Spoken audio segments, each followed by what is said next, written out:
Саламатсыздарбы, Адыл Жол YouTube каналынын көрүүчүлөрү. Алдыңыздарда турган Назим мырза 33 жашта, бир балалуу. Азыркы учурда келинчеги жана ошондой эле апасы келини болуп Ош шаарында жашап жатат. Өзү Кара Суу районунун тургуну. Сиздер көрүп тургандай, Назим мырзанын ондай бетинде ошол залалдуу шишик бар экен. Бул шишикти алдырыш үчүн чет мамлекеттен барып операция жүргүзүүгө мажбур болуп турат. Кыргызстанда бул операцияны жүргүзүүгө мүмкүн эмес экен.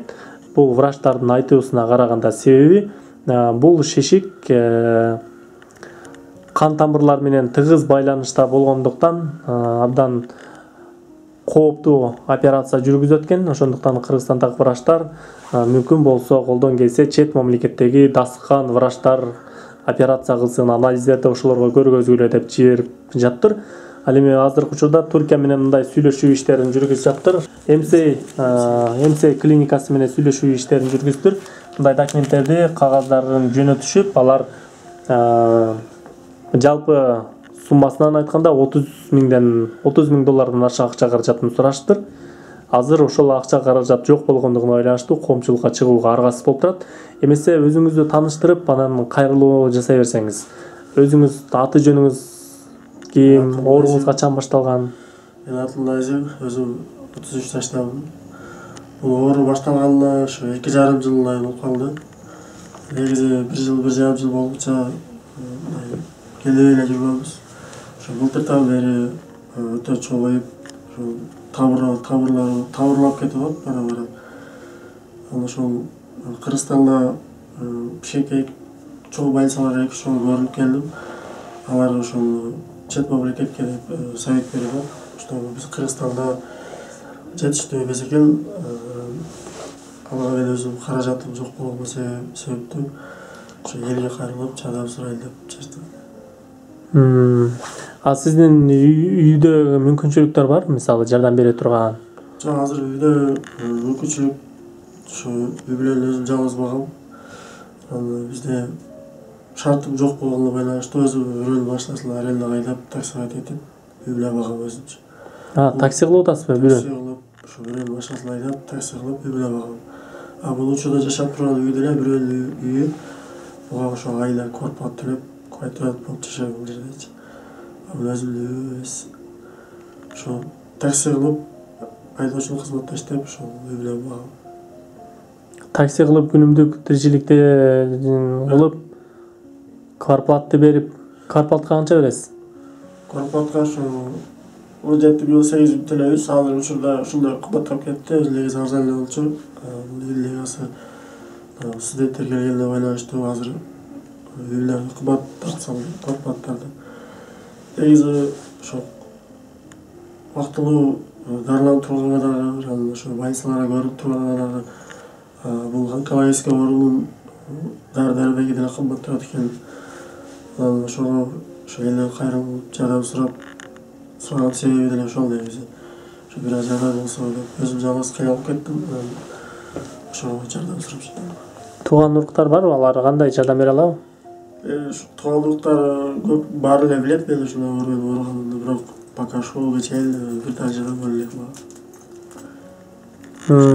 Жардам бере элек эч кимсе. Эми негизи өзүм эле аракет кылып, ошо эч кимге деле оорук тийгизбей өзүм эле кылайын дейм, бирок акыркы айларда ошо күчүм жетпей калды. Мынтип бетимде шишик чоңоюп, дем алышым да кыйынлашып, ошо бир аз кыйналып калдым. Айла жокта сиздерге кайрылган себеби ушул. Тууган уруктардан жардам деле болбоптур да азырынча, Жок. Анан айылдагы үйүңүздөр барбы? Анан эмне себептен шаарга, квартирага туруп алдыңыздар? 18 миң төлөп, айылга деле бара бербей элеңиз. Андан көрө ошол топтосоңуз жакшы эле го өзүңүздүн.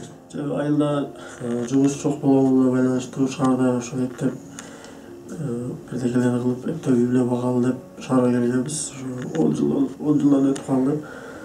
Ошондон бери ошо шаарда жашайбыз. Себеби бизде эле ошо шатыбы жок болгонуна байланыштуу анан ушул жакта келип ушинтип жашап калдык.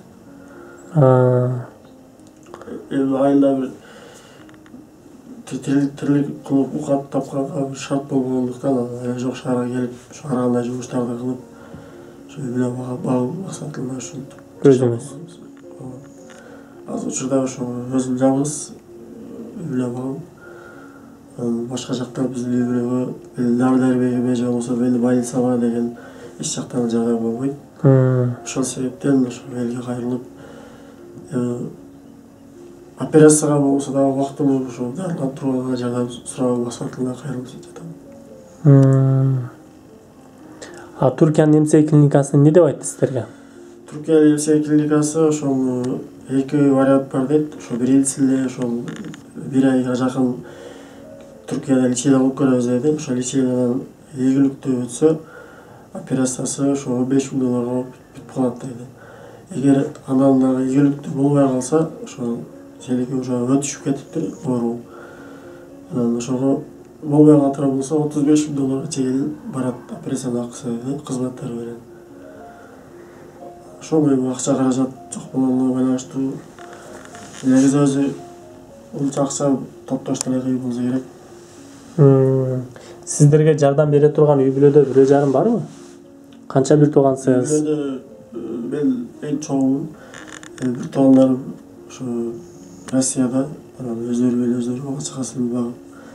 Анан атабыз жок биздин.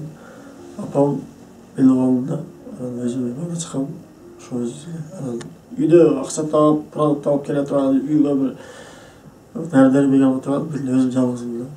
Башка бизде доход жок үйгөчү. Ошол себептен акыркы күндөр ошо эңкейип турганда ошо бетим ооруп, кичине аба жетпей, эки мурдум тең тосуп калган, аба кирбейт. Ошол себептен бир аз кыйналып калып атам. Анан күчүм жетпей, ошо элден кайрылып жардам сурайлы деген максатта. Азыр бетиңиз кандай болуп ооруп атат? Өзү канча жыл болду ооруганына? Кантип ооруп атат өзүчү? Өзү негизи 2 жылдан өтүп, ошо 2,5 жылга кетип атат. Ошо 1,5 жыл болго чейин өтө мындай чоң эмес эле шишик, ончо деле билбейт эле. Анан ошо 1 жылга жакындап калганда ошо акыркы айларда ошо шишик чоңоюп, ошо көз жагыма өсүп, талдайыма, тамак ичине талдайыма өсүп кетти да. Ошол себептен акыркы кыйналып калдым. Демек азыр кыйла ооруп атат. Эми азыр Кандай болгон учурда ооруйт ооруңуз? эми мына катуураак кыймылдап, бир этаждардан чыгып түшсө же болбосо бир ысыгыраак комнатада отурсак аба жетпей калат. Анан элдерге окшоп мына урду менен нем албайм, эки урдуман тең аба кирбей чыкпайт. Бир шишик түртүп калган. Только оозу менен нем алам. Уктаганда деле ошо ар 1 саат сайын оёгунуп, ошо аба жетпей калат. Оозумду суу менен чайкап, оозум куруп калат да, оозу менен нем алгандачы. Ошол акыркы күнөрү ошол только оозу менен нем алып калдым. А неге бул немеңиз, шишиңиз кичинекей мезгилинде врачтарга көрүнбөдүңүз? Бул ошол 1 жыл, 1,5 жыл болгонго чейин жалгай зыяны жок эле.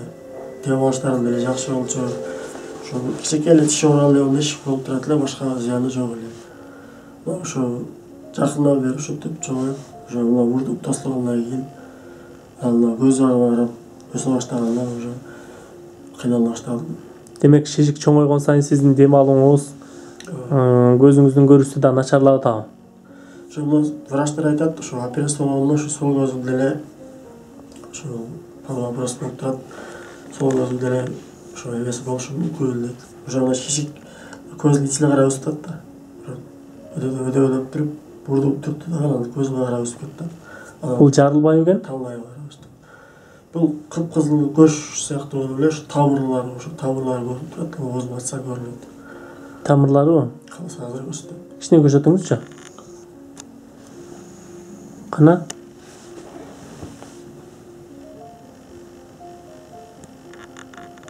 Оорутпайбы?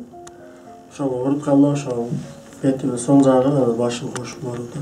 Ошо укол бар, анан дары ичип туруп. Постоянно оорутпайт. Негизи чоңойгон ошо бир гана көйгөйүп, ошо дем алып кыйындашып, кыйналып кеткен. Дем кыстырып. Ошо чоңоюп кетет күнөө. Үй бүлөдө акча тапкан деле эч ким жок турбайбы азыр, сизден башка? Жок. Таксиге канча бересиз арендага күнгө? Таксиге күнүнө 500 сомдон төлөйм. Бурда 400 сом болчу, азыр 500 сом болуп калды. Анан бул үйгө квартплата төлөйм. коммуналдык услуга, продукталар бардыгы өзүнүн боюнда. Үйдөгүлөр лежет бардыгы ошо көчөдөн тапкан өтөп коём. Өкмөттөн эле бир жардам эки жолу сурадым, бир жардам болгон жок. Бир-эки жакшы адамдар бар экен, алар бир жардам берип турушат эле, алар деле азыр суу түшүп жумуштар токтоп, алар деле азыр токтоп калды. Башка жактан үйгө бир кирип пайда жок. Жалгыз өзүм бир туугандарым үйдө эле чоң болчу, бир туугандарым жаш. Алар өздөрү үй бүлөсүн багып, өздөрү апам менин колумда. Ал менен ошо 60 жакында болгон. Негизи жашоо турмуш ушундай эле, бир аз ошо кыйналып, ушуга чейин кыйналбай өзүм аракет кылып, бирөөгө ооруп тийгизбейин деп келдим эле. Акыркы күндөрү бир аз кыйналып калдым. Деп алышым кыйын болуп, кыйналганда кыйналып калдым. Ошол себептен стестерге чакырып кайрылдым. Акча табылса эле Түркияга кетет экенсиз да. Бул каражаттын баары топтолуп калса, иншалла ошо Турция мамлекетине барып жакшы болот эле, операция болуп, эле катары бала-чакалардын жанында жашап дегендей. Бул эми доктурлар айтып атат, негизи операция кылдырбасаң деле болот, бирок көп жыл жашабайсың деп айтат. Операция кылдырбасаң көп жашабайсың деби. Негизи бул опухол, бул ракка айланып кеткен эле. Если операция кылбай турган болсо, бул шишик чоңоюп ошо бийиге жакын болгон үчүн беттин ичине карап өсөт да, өзүм жашоо деле кырылып жашашым. Негизи операциясы деле өтө оор болот дейт.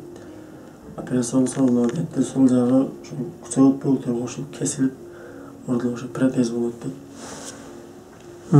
Сиз макул болуп атасыз дейм ошого деле. Каражат болсо эле макул, ошо каражат жок болгон үчүн өтүп деле үзүлүп калды эле өзү эслер керексечи. Ошо элден ошо бир аз тирлигиме, бир аз ошо вактылуу дарыланып турганга, уколдорго бир аз акча болсо, каражат болсо, ошол максат деле чакырып жүрөсүлөр негизи. Бунча акчаны өзүмдө шарт жок болгондуктан бирөөдөн эле бунча акча топтош кыйын болуш керек деп ойлойм. Ошол вактылуу азыр ошо куропаткадан карыз болуп калдым. Дары-дармекке больницага иштетем деп элдерден бир аз карыз болуп калдым. Ошо бара-бара кыйналып кетти ошо анан ошо үйдө Коомчулукка чыгууга аргасыз болдуңуз, э? Эми айта кетели, экрандын астында телефон номерлери жазылып турат мырзанын. Ошондой эле сиздин эмеңиз барбы? Картаңыз барбы? Сбербанк карта.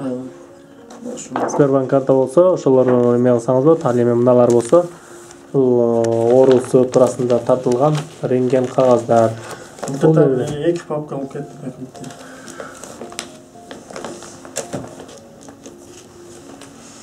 Урматтуу көрүүчүлөр, 33 жаштагы мырзага жардам берүүнү кааласаңыз, экрандын астында телефон номерлер жана ошондой эле атайын карта номерлер турат.